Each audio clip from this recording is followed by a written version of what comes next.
Welcome to Reflections. In this episode, I want to talk about midlife and transitions and how to find your way through them. Midlife, of course, means different things to different people. And where does midlife begin? You know, we're talking about 30s, 40s, 50s, or 60s.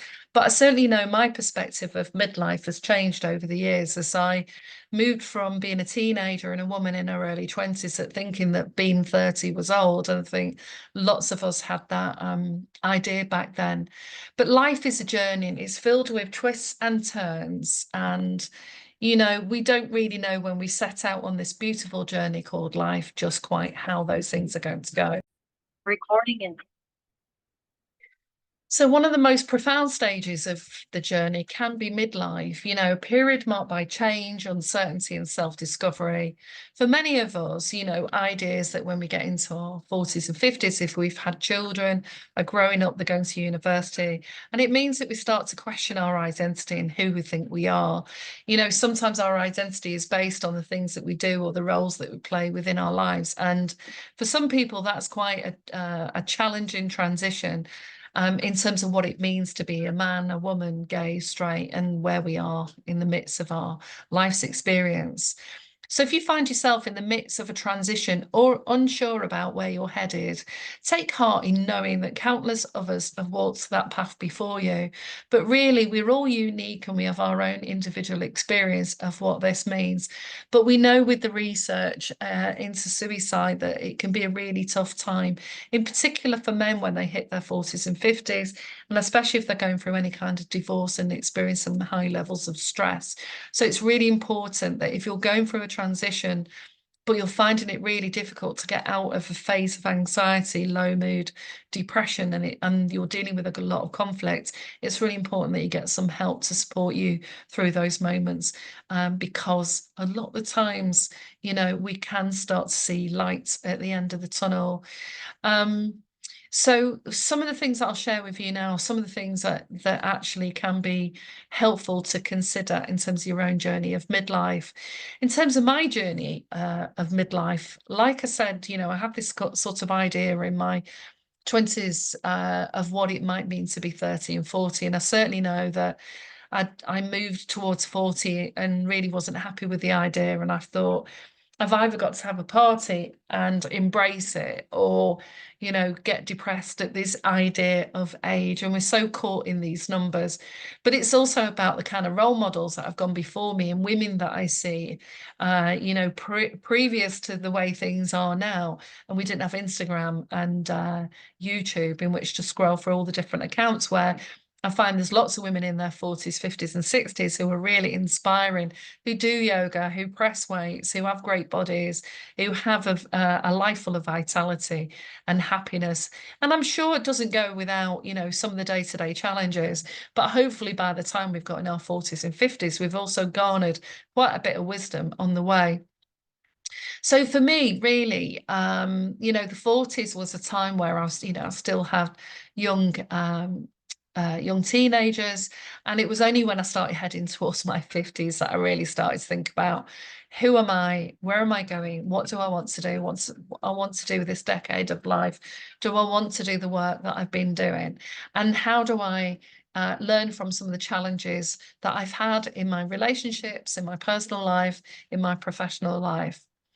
So it can be a sort of mild transition where change can just sort of occur slowly. And for other people, change can occur overnight where, you know, they are faced with some high stress situations like, you know, the loss of a loved one, divorce, or the kids moved to uni and the house now seems very different. So try and think about change as an opportunity. It can often be seen as daunting, but it can actually be a catalyst for growth and even reinvention, as many of the women on the Instagram pages that I scroll certainly have gone through that process themselves. Consider the story of Sarah, who was a corporate executive and found herself in a layoff in her 50s, initially devastated because, of course, she'd been doing a job that she'd loved for a long time. And that had been a large part of her identity and where she got a lot of her passion for life and ideas about who she was from.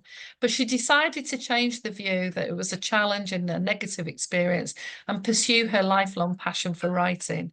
And today she's a published author and a testament to the power of embracing change as an opportunity for personal and professional fulfillment. So we need to cultivate resilience, and resilience is the ability to bounce back from adversity stronger than before. So we used to use this term in our clinical work where we talk about bounce back ability, that the higher levels of resilience mean that no matter what you go through and challenges that you face, if you're resilient, even if that takes its toll and impacts your health, you have the capacity to move forward and continue onwards and upwards. But it can, for many people over time, that stress that we experience really have an impact on our health and well-being and our relationships. So John's story serves as a shining example. It was a failed business venture that he got into in his late 40s. He felt lost and defeated, as many men can derive their identity through the work that they do. Through therapy and self-reflection, he learned to embrace his setbacks as a valuable lesson, started to look at his own strengths, where he really was passionate about, and founded a successful consultancy firm using his experiences to help others navigate their own challenges.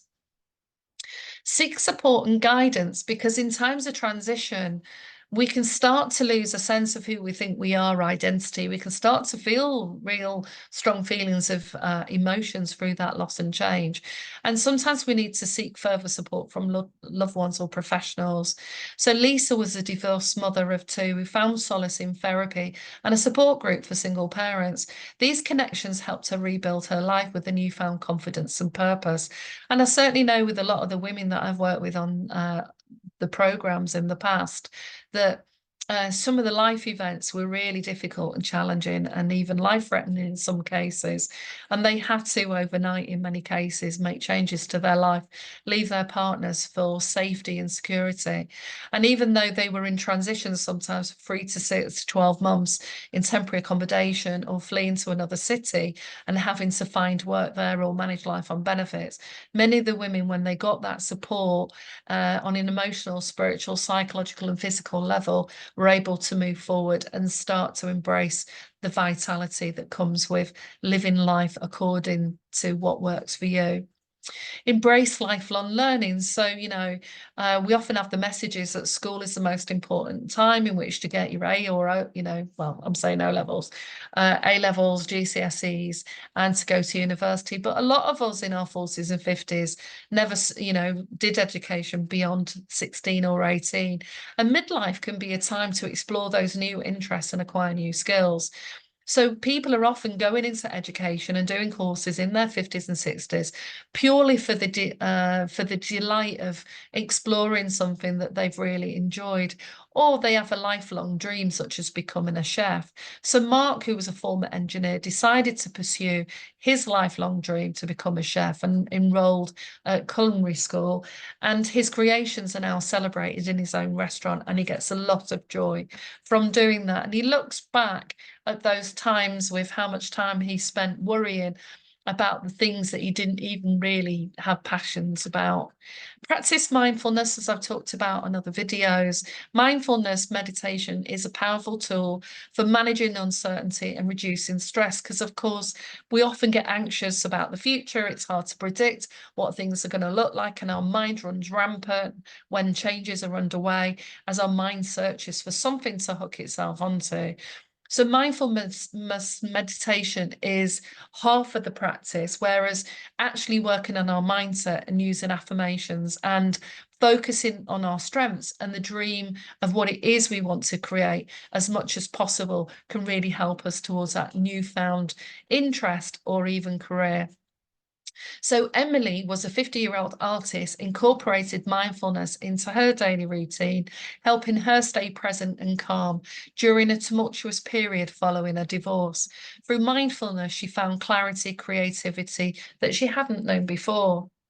Also, what we want to do when we're making changes, as I've talked about in previous podcasts and videos, is that some of those changes need to be small and incremental, but we actually need to celebrate those small wins. We need to celebrate when it's been really difficult for us to get out of bed, want to keep the covers over our heads or watch Netflix all day and give up to the world.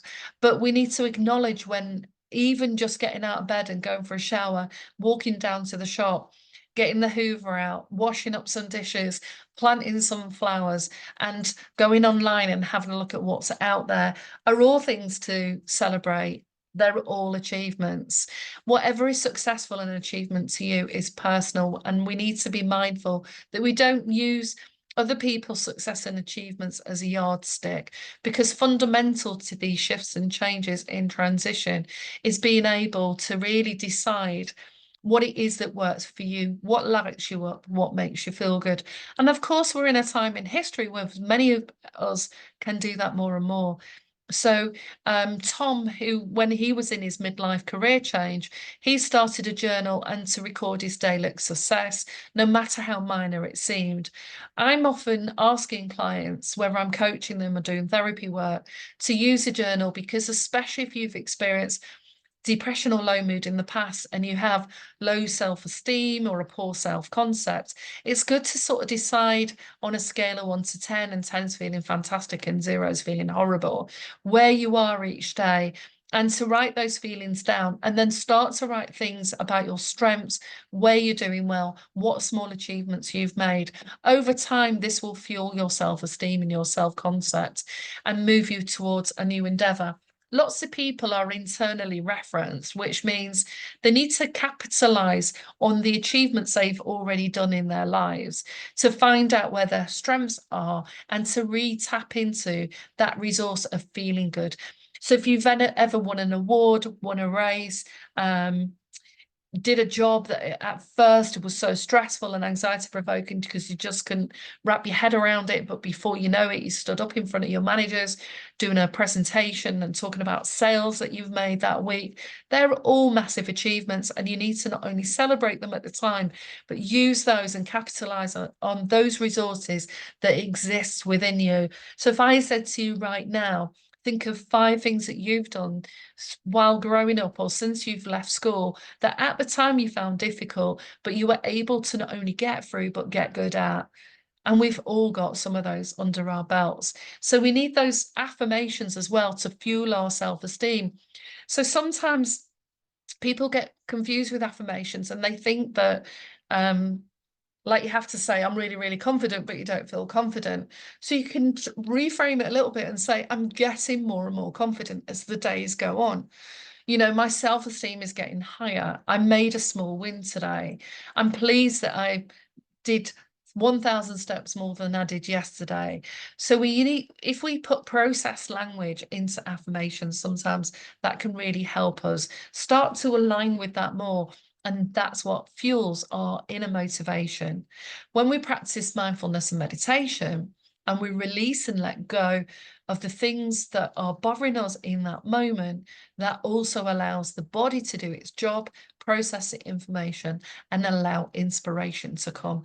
So really value those moments of stillness, whether you're sat in the garden or you're by the river or you're on your bike, where you can just allow everything to fall away for a short time and then ask the universe, God, your guides, whatever it is that you believe in, a higher source, a higher power, or even the faith in yourself, to come up with some new ideas that will help you move forward for things that you're going to love doing, whether you get paid for that or not. Because when we've got fun and things are going well in one aspect of our life, it invariably influences all our other aspects. So midlife transitions are not about the end of the road. It's a beginning of a new chapter. The individuals mentioned here, like countless others, face the uncertainty and change head on. And we're seeing this even with the younger generation going through transitions and having to do complete career swerves and go into completely different careers. And I've seen that happen with my own children. And at the time, it can be really anxiety provoking when you've got a solid job that pays you a regular wage to then take the risk, move forward and try something completely different.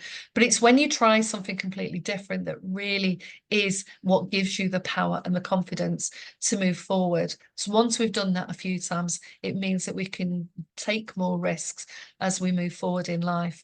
So they navigated the storm by embracing change, cultivating resilience, seeking support, and learning continuously, practicing mindfulness and celebrating victories. So remember that your journey is unique and the path forward isn't always clear, but these stories illustrate that midlife can be an opportunity for growth, reinvention, and self-discovery. On another recording, I'll talk more about my own journey of the decisions that I started to make from around 2011 and 2016. But thank you for listening.